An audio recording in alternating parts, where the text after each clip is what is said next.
Dear TGT students, आज हम लोग पढ़ेंगे, जैसा कि मैंने कल आपको बताया था, हिस्ट्री ऑफ कंप्यूटर्स और या इवेल्युएशन ऑफ कंप्यूटर्स, जिसके बारे में मैंने आपको डिटेल्स दिया था। लेकिन मैं एक चीज समझ में नहीं पा रहा हूँ कि आप लोगों को अगर समझ में ना आए, कोई डाउट्स हो, तो यूट्यूब के कमेंट बॉक्स सेक्शन में जरूर आप मैसेज डाल दिया करिए, या व्हाट्सएप ग्रुप जो बना है उसमें मैसेज डाल दिया करिए। आज हम लोग पढ़ेंगे जनरेशन ऑफ कंप्यूटर्स। जनरेशन होता क्या है, जैसे मैंने लास्ट सेशन में आपको बताया था, हिस्ट्री का मतलब क्या होता है, वही सेम प्रोसेस। अगर आप हिस्ट्री से थोड़ा सा रिटर्न हो जाए तो जनरेशन का मतलब होता है कि हमारी पीढ़ी, ठीक है, जैसे आपके दादाजी हो गए, आपके पिताजी हो गए, अगर वो है जीवित है तो वो हमारी जनरेशन है।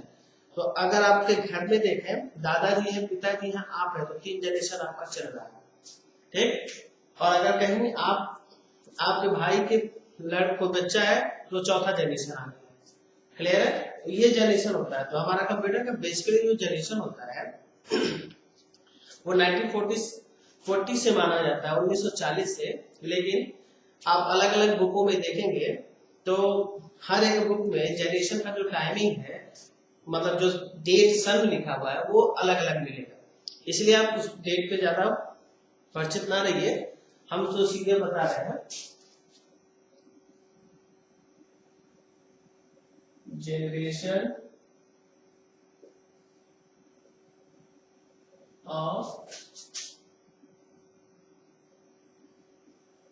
कंप्यूटर, इसको हिंदी में कहते हैं कंप्यूटर की पीढ़ी। जनरेशन ऑफ कंप्यूटर्स में अगर हम बेसिकली माने तो कंप्यूटर्स का 300 सालों का जो इतिहास रहा है, उन 300 सालों के इतिहास का डेवलपमेंट है क्या, generation of computers. Generation of computers की बात करें तो कंप्यूटर्स में जनरेशन ऑफ कंप्यूटर जो है वो 5 होते हैं। अब तक 5 माने गए हैं, और हर एक जनरेशन में अपनी अलग अलग क्वालिटीज के डिवाइसेस बनाए गए, उसमें डिफरेंट डिफरेंट कंप्यूटर्स यूज किए गए, उसका यूज किस लिए किया गया, तो वो चीजें हम लोग आज डिटेल में पढ़ेंगे, जिसका मैं कैलकुलेशन बना रहा हूं। यहाँ पे देखेंगे जनरेशन में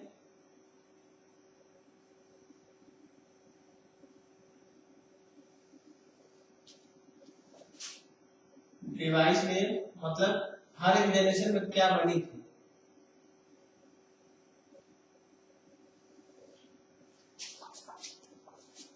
वो डिवाइस किससे बनी थी, यानी मेड बाय।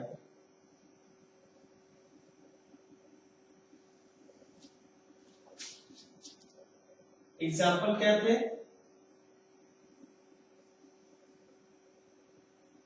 यानी ये कंप्यूटर के एग्जाम्पल्स होगा, ठीक है।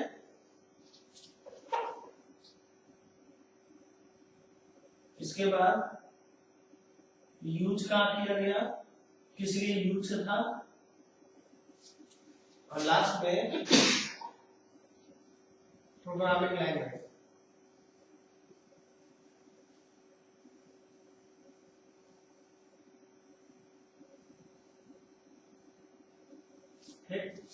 अगर आपको थोड़ा सा डाउट हो तो मैं आपको हिंदी में लिख दे रहा हूं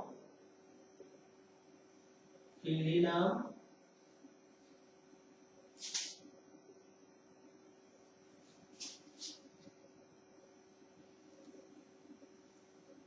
डिवाइस का नाम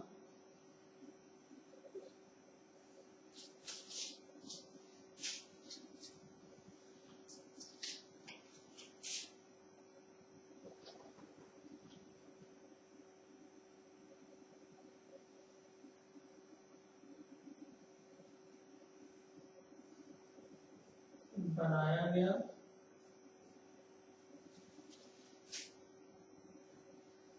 उदाहरण प्रयोग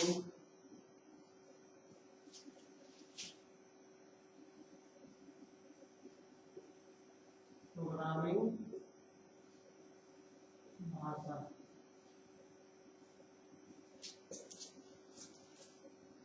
अब हम वन बाय वन देखेंगे।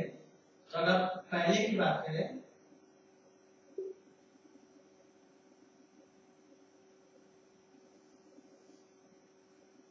इसको आप सीरियल नंबर कह सकते हैं।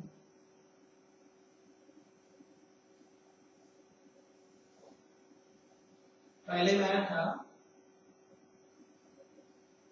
फर्स्ट जनरेशन, इसको शॉर्ट में 1G भी कहा जाता है और हिंदी में प्रथम पीढ़ी।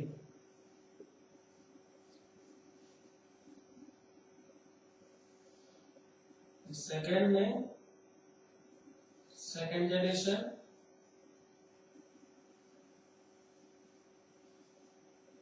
2G शॉर्ट में कहा गया, द्वितीय पीढ़ी। थर्ड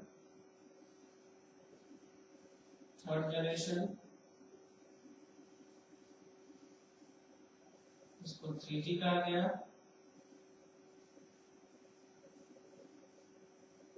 तृतीय पीढ़ी।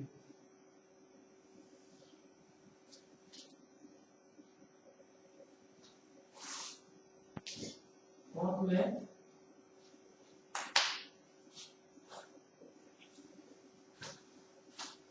फोर्थ जनरेशन, 4G, चतुर्थ पीढ़ी।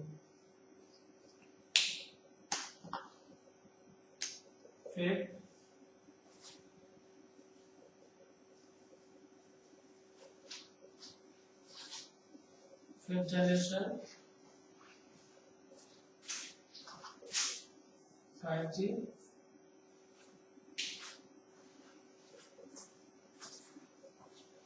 पंचम पीढ़ी।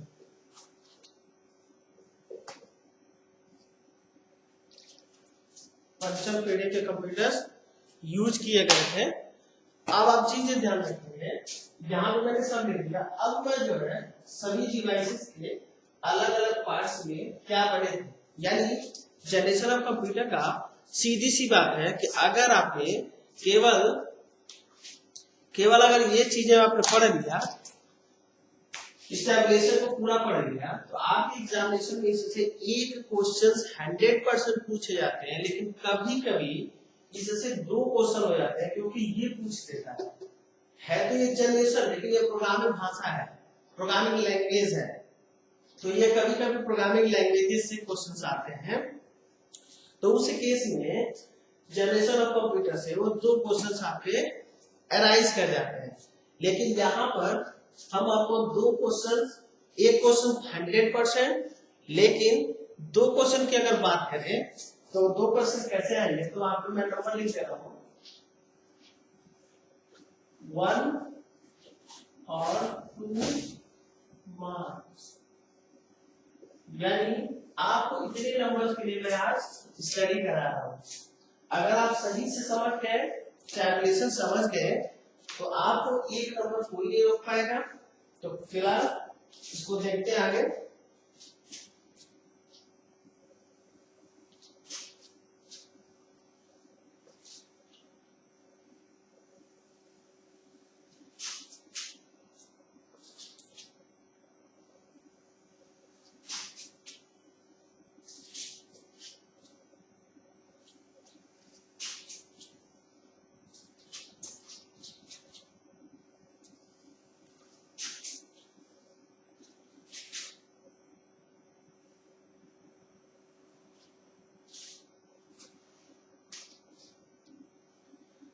पहले जनरेशन की बात करें तो वैक्यूम ट्यूब बनाया गया था, वैक्यूम ट्यूब।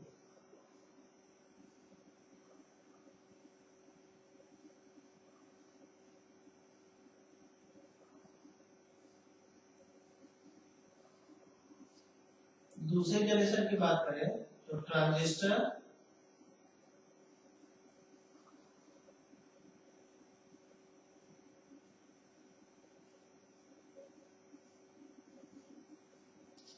तीसरे जनरेशन की बात करें, आईसी पूरा नाम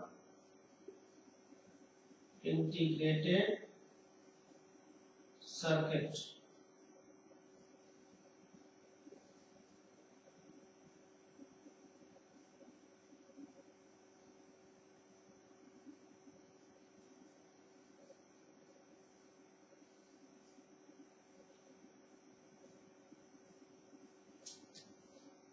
चौथे जनरेशन की बात करें तो इसको VLSI या LSI कहा गया, जिसका पूरा नाम वेरी लार्ज इंटीग्रेशन था, वेरी लार्ज स्केल इंटीग्रेशन। यहाँ पे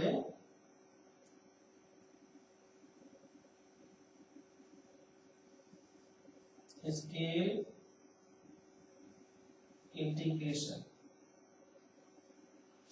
जबकि अगले वाले में ULSI यानी अल्ट्रा लार्ज स्केल इंटीग्रेशन, ये इसका नाम जाएगा।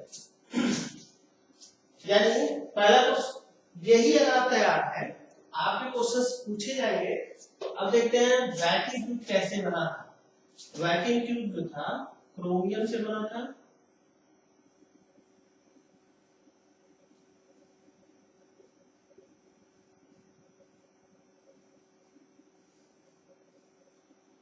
ये जो था सेमीकंडक्टर से बना था,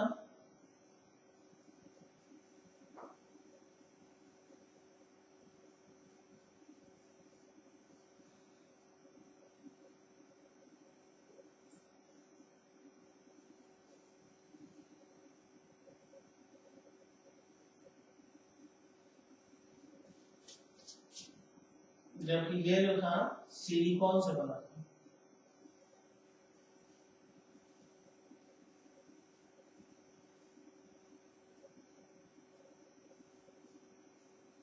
ये जो था सारे सिलिकॉन से ही बने। यानी इसके बारे में अब एग्जांपल्स की बात करें तो पहले जनरेशन में अगर हम एग्जांपल देखिए, जब भी हम बात करेंगे तो कंप्यूटर्स की बात करेंगे। यानी 21 जनरेशन में कौन सा कंप्यूटर्स आया, तो यहाँ पे एग्जांपल कंप्यूटर रहेगा। यानी इसमें आपका ENIAC आया था, UNIVAC आया था,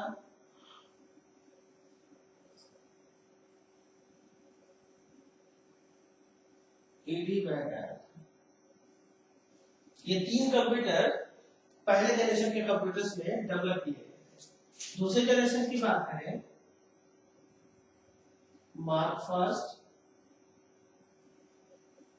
ABC, EDSAC,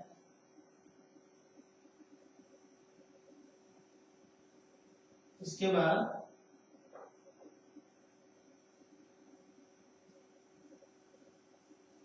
IBM की सीरीज डेवलप की गई। थर्ड जनरेशन की बात करें, PDP 8, यानी PDP 8 का मतलब होता है कि मिनी कंप्यूटर।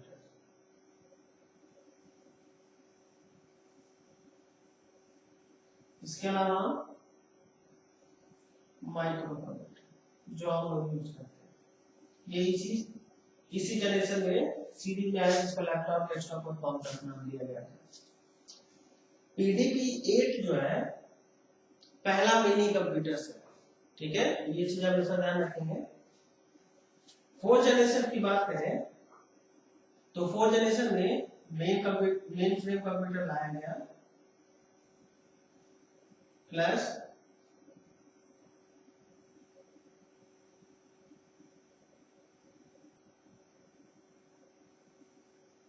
RT400 जिसका नाम था, इसमें सुपर कंप्यूटर तथा रोबोटिक्स लॉन्च किया गया था। ये सारे कंप्यूटर्स के नाम है, या जो भी समझ लीजिए। अब आते हैं प्रयोग में। इसका केवल कैलकुलेशन में यूज किया गया था, इन कैलकुलेशन, यानी गणना में। दूसरे जनरेशन के कंप्यूटर्स में कैलकुलेशन के साथ साथ बाकी डेटा प्रोसेसिंग का कार्य होता है, यानी डेटा प्रोसेसिंग विद कैलकुलेशन, यानी डाटा प्रोसेसिंग के साथ गणना करना। इसका अभिव्यक्ति आप लोग लिख लीजिएगा। ठीक, इसकी बात करें तो डाटा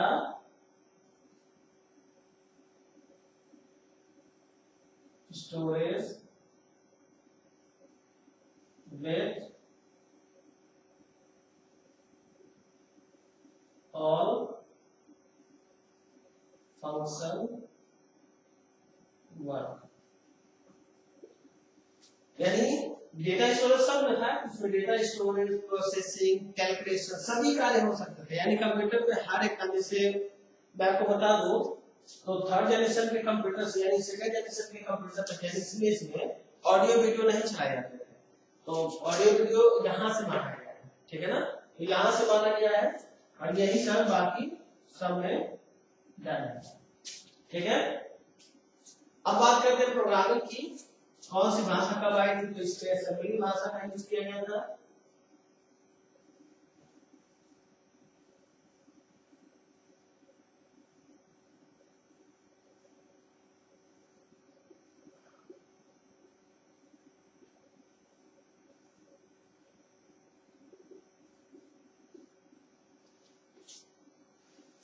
और इसकी बात करें तो यहीं से आपका प्रोग्रामिंग लैंग्वेजेस का डेवलपमेंट चालू हुआ, जिसमें पहला प्रोग्रामिंग भाषा जिसको फोर्ट्रॉन कहते हैं,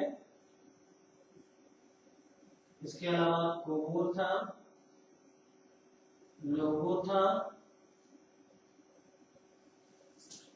इसके अलावा बेसिक था। तो ये आपका थर्ड जनरेशन में प्रोग्रामिंग शुरू हो गई, जहां से Q basic, visual basic,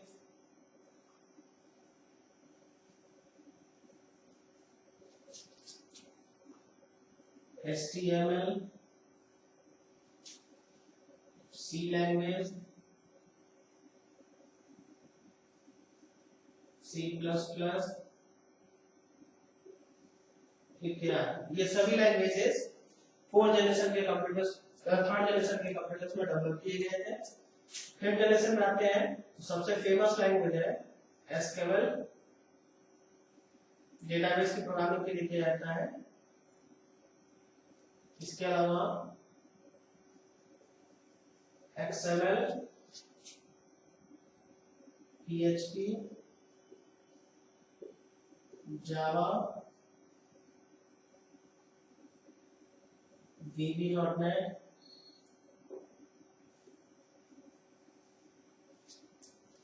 VB.NET,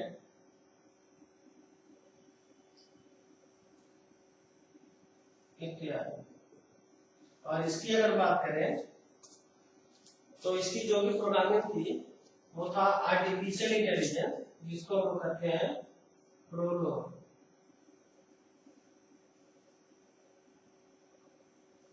यानी प्रोग्रामिंग लॉजिक्स, यानी इसी प्रोग्रामिंग के अंदर रोबोटिक्स में प्रोग्रामिंग की जाती है और रोबोट्स को डिजाइन किया जाता है। ठीक है, अब हम इस टेबल को थोड़ा सा अच्छे से एक्सप्लेन करते हैं, क्योंकि अगर आप टेबल देख लिया तो मैं राइट कर रहा था, अब मैं आपको इसका एक्सप्लेनेशन दे रहा हूं, जिसको आप अच्छे से ध्यान लीजिएगा। तो सबसे पहले फर्स्ट जनरेशन कंप्यूटर, पहले जनरेशन कंप्यूटर में क्या वैक्यूम ट्यूब को बनाया गया था, जिसको वैक्यूम ट्यूब डिवाइस और क्रोमियम से मिलकर बनाई गई थी। इसके कंप्यूटर्स के 3 एग्जांपल्स है, ENIAC, UNIVAC, EDSAC। Full form के लिए थोड़ा सा वेट करेंगे, मैं फुल फॉर्म जो है इसको आपको कमेंट सेक्शन बॉक्स में या YouTube के माध्यम से मैं आपको फुल फॉर्म लिख के दे दूंगा, या अभी इसी क्लास के बाद मैं आपको राइट कर दूंगा, ठीक है। तो ये 3 कंप्यूटर्स के नाम है। अगर यहाँ पे ये किस लिए तीनों कैलकुलेटर तो कैलकुलेशन है, गणना केवल कैलकुलेटर का काम करता था, यानी इसमें हम कुछ हेलो हाय कुछ लिख नहीं सकते थे, एमएस वर्ड एक्सेल का यूज नहीं होता था। इसमें प्रोग्रामिंग भाषा कौन सी प्रयोग हुई थी, तो इसको असेंबली भाषा कहते हैं, ठीक है। अब जबकि असेंबली भाषा क्या होती है तो अनुमान नहीं, जैसे आपने मैथ में अलजेब्रा पढ़ा होगा, बीजगणित, तो वो उसी टाइप का होता था। सेकंड जनरेशन में ट्रांजिस्टर आया था, ट्रांजिस्टर सेमीकंडक्टर से बनाया गया था, यानी ये सेमीकंडक्टर से बना था। इसमें 4 कंप्यूटर्स के नाम आए थे सामने, Mark first, ADC, EDSAC and IBM, ठीक है। इसका प्रयोग डाटा प्रोसेसिंग विद कैलकुलेशन, यानी इसमें आप टाइपिंग वोटिंग का काम किया जा सकता था, साथ में गणना किया जा सकता था। लेकिन ध्यान रखें फर्स्ट और सेकंड जनरेशन में ऑडियो वीडियो सपोर्ट नहीं करता था, यानी हम कंप्यूटर पे ना गाने चला सकते थे, ना ही वीडियो देख सकते थे, और ना ही आवाज सुन सकते थे, जो अभी आज करंट सिनेरियो में आप स्पीकर के माध्यम से करते हैं, ठीक है। इसमें प्रोग्रामिंग भाषा की बात करें तो प्रोग्रामिंग यहीं से शुरू मानी जाती है। पहला प्रोग्रामिंग भाषा फोर्ट्रॉन माना जाता है, फार्मूला ट्रांसलेटर, फिर कोबोल है, फिर लोगो है, फिर बेसिक, ठीक है। फिर इसके बाद थर्ड जनरेशन की बात करें तो थर्ड जनरेशन में आईसी आ गया, और ये थर्ड जनरेशन जो है समझ लीजिए चमत्कारिक जनरेशन माना गया है, इसलिए क्योंकि थर्ड जनरेशन में कंप्यूटर एक यूजर एक साथ यूज कर रहा है। यानी अगर हम फर्स्ट जनरेशन के कंप्यूटर्स की बात करें तो इन 3 कंप्यूटर्स को चलाने के लिए 40 यूजर की जरूरत पड़ती थी एक कंप्यूटर को ऑपरेट करने के लिए। लेकिन फिर सेकंड जनरेशन में इसकी संख्या 16 हो गई, 16 से 20 लोग इसको चलाने के लिए यूज करते थे। लेकिन थर्ड जनरेशन जब आईसी आया, ठीक है, तो उस समय यह कंप्यूटर को चलाने के लिए केवल सिंगल यूजर की जरूरत पड़ी, यानी एक यूजर एक कंप्यूटर को ऑपरेट कर सकता है। तो यह पॉसिबल किसमें हुआ, थर्ड जनरेशन में, किसकी वजह से, आईसी की वजह से। अगर हम इंटीग्रेटेड सर्किट्स के बारे में बता दूं तो इंटीग्रेटेड सर्किट भारत में बेंगलुरु में सिलिकॉन वैली है, वहां पे ये बनाया जाता है, ठीक है ना। तो सिलिकॉन वैली में ये बनता है, क्वेश्चन भी जीके में आ जाता है कि भारत में सिलिकॉन कहाँ बनाया जाता है, तो बेंगलुरु में बनाया जाता है। बेंगलुरु के किस जगह पे बनाया जाता है, तो सिलिकॉन वैली में बनाया जाता है, ठीक है। तो ये सिलिकॉन से इसमें PDP-8 जो मिनी कंप्यूटर था, माइक्रो कंप्यूटर, तो देखो माइक्रो कंप्यूटर्स में लैपटॉप, डेस्कटॉप, कौन-टॉप आता है, यानी जो हम लोग कंप्यूटर यूज करते हैं। मिनी कंप्यूटर्स जो बैंक वगैरह यूज करती है, ठीक है। तो मैंने पहला PDP बता दिया, हालांकि इसके बहुत सारे कंप्यूटर्स हैं, मैंने केवल एक नाम लिखा है, ये भी इसीलिए कि पहला कंप्यूटर था। फिर इसकी बात करते हैं डेटा स्टोरेज, यानी अब यहाँ से ऑडियो वीडियो चालू हो गया, यानी कंप्यूटर में सब कुछ कर सकते थे, नेट चला सकते थे, ऑडियो वीडियो वगैरह सारे चीज परफॉर्मिंग चालू कर सकते थे इसमें जो था। लेकिन ध्यान रखिएगा थर्ड जनरेशन में केवल ऑडियो वीडियो सपोर्ट किया गया था, लेकिन अभी यहाँ पे नेट नहीं चलता था, इंटरनेट नहीं चलता, इंटरनेट फोर्थ जनरेशन से चला, ठीक है ना। तो यहाँ पे लिख सकते हैं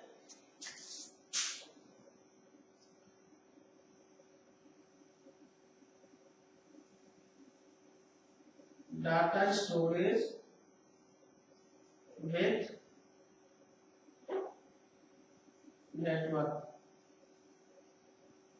नेटवर्किंग फीचर,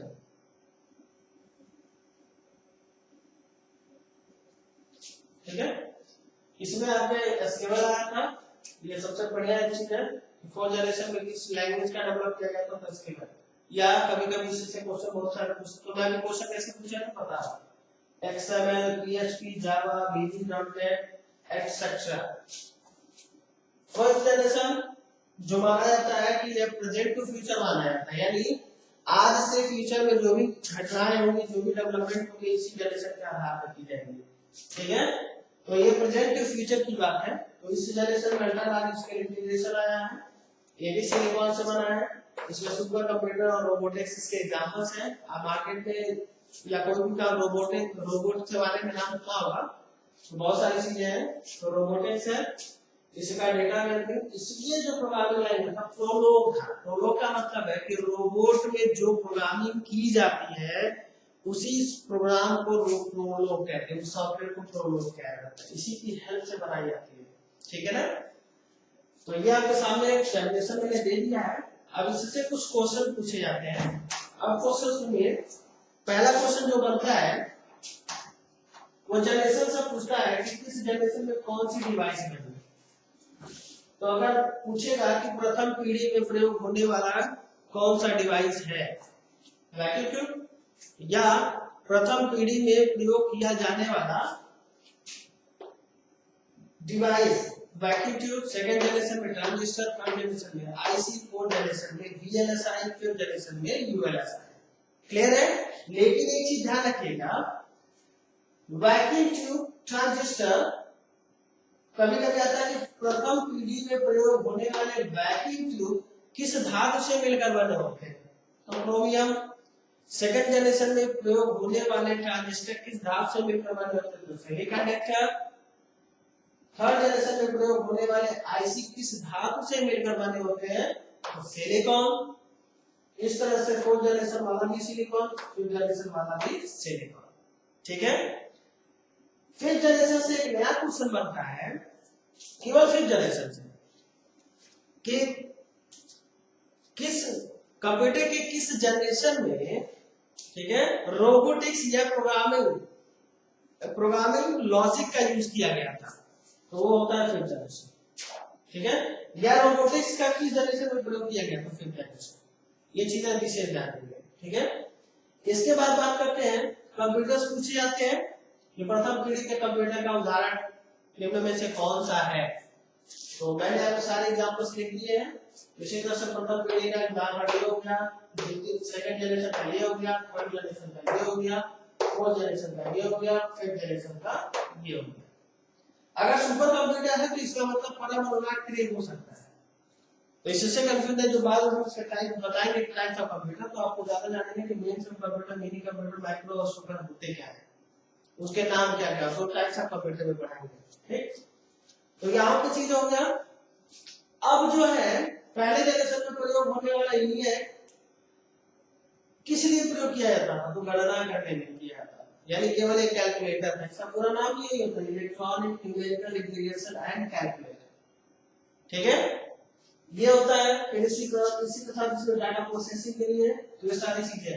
लेकिन ध्यान देंगे थर्ड जनरेशन से ऑडियो वीडियो है, फर्स्ट और सेकंड में ऑडियो वीडियो यूज नहीं हुआ करता था, यानी कंप्यूटर में ऑडियो वीडियो नहीं चलते थे। ठीक है। ये चीजें विशेष ध्यान देंगे। अब बात करते हैं सिर्फ प्रोग्रामिंग की, जिसमें सभी बच्चे कंफ्यूज रहते हैं, यही नहीं पता होता है कि किस जनरेशन में कौन सी प्रोग्रामिंग यूज की गई है। तो यहाँ पे सबके सामने लिखा हुआ है। इसमें जो भी फुल फॉर्म के डाउट्स हैं वो मैं आपको ग्रुप में ही डालूंगा, आपको व्हाट्सएप ग्रुप में एक साथ में लेके डाल दूंगा। असेंबली यानी प्रथम पीढ़ी के कंप्यूटर में किस प्रोग्रामिंग भाषा का प्रयोग किया जाता है, असेंबली का। द्वितीय पीढ़ी में किसका प्रयोग किया, दिस, थर्ड में दिस, फोर्थ में दिस एंड फिफ्थ में दिस। क्लियर है। लेकिन यहाँ से क्वेश्चन आता है कि सबसे पहला हाई लेवल लैंग्वेज यानी उच्च स्तरीय भाषा किस जनरेशन में बनाई गई थी, तो वो आपका आंसर सेकंड जनरेशन होगा, जिसको लोग फोरट्रॉन कहते हैं, फार्मूला ट्रांसलेटर। क्लियर है। एक बार मैं सबका फुल फॉर्म बता देता हूं, आपको अगर नोट करना होगा तो कर लीजिएगा। Electronic numerical integration and calculator, universal automatic computer, electronic discrete variable automatic computer, autonomous of Berry computer, electronic delay storage automatic computer, international business machine. PDB का पूरा नाम नहीं होता है, तो ये सब सारा चीज यहीं पे कंप्लीट। अब आते हैं लाइन में, formula translator, beginners, all, symbolic, instruction, code. ध्यान रखेंगे ऑल और यस के बीच में पर्पस स्मॉल लेटर में लिखना अनिवार्य होगा, यानी beginners, all, purpose, symbolic, instruction, code पूरा नाम होता है। कोबोल में कॉमन, बिजनेस, ओरिएंटेड, देखो कॉमन में ये ओ साइलेंट रहता है, यानी common business oriented language. Clear है? Logic oriented, graphic oriented. याद है ना? Quick, basic. बेसिक क्या पूरा नाम लिखा है, बस क्यू का क्विक हो जाएगा, यानी जल्दी। विजुअल बेसिक, स्टेबल में देखते हैं, hyper text markup language. SQL में आते हैं, structured Curie language. XML, extensible markup language. Hyper text protocol, यहाँ पे पी साइलेंट रहता है, हाइपर टेक्स्ट प्रोटोकॉल इसको बोलते हैं। ठीक है ना? फिर वीपी का विजुअल बेसिक भी होगा। अब प्रोग्रामिंग लॉजिक पूरा नाम होता है। तो यहाँ भी इतना क्वेश्चंस है, आप सब लोग अच्छे से कैलकुलेशन देख लेंगे और नोट्स कर लेंगे। जहां भी अगर आपको कैलकुलेशन में थोड़ा डाउट लगे तो वीडियो को पॉज करके जूम करके उस चीज को देख लीजिएगा, ताकि आपको समझ में बेहतर आ जाए। क्लियर है? इसकी क्वेश्चंस भी मैंने डिस्कस कर दिया है सब कुछ। हाँ, फिर भी अगर फुल फॉर्म में अगर आपको कोई डाउट्स होंगे तो वो फुल फॉर्म के लिए आप हमें कमेंट सेक्शन में या व्हाट्सएप ग्रुप में एक मैसेज जरूर डालिएगा कि इसका फुल फॉर्म बता दीजिए। लेकिन एक चीज ध्यान रखिएगा, यूट्यूब पर आप गुड मॉर्निंग का विशिंग नहीं करें तो बढ़िया है, आप अपनी प्रॉब्लम को शेयर करें, हाई करके शेयर अपना कर सकते हैं। क्लियर है? या जब गुड मॉर्निंग ही बोलते हैं तो आप उसके साथ अपनी प्रॉब्लम भी रखें, केवल गुड मॉर्निंग का मैसेज शेयर ना करें। क्लियर है? Good day, have a nice day, thank you.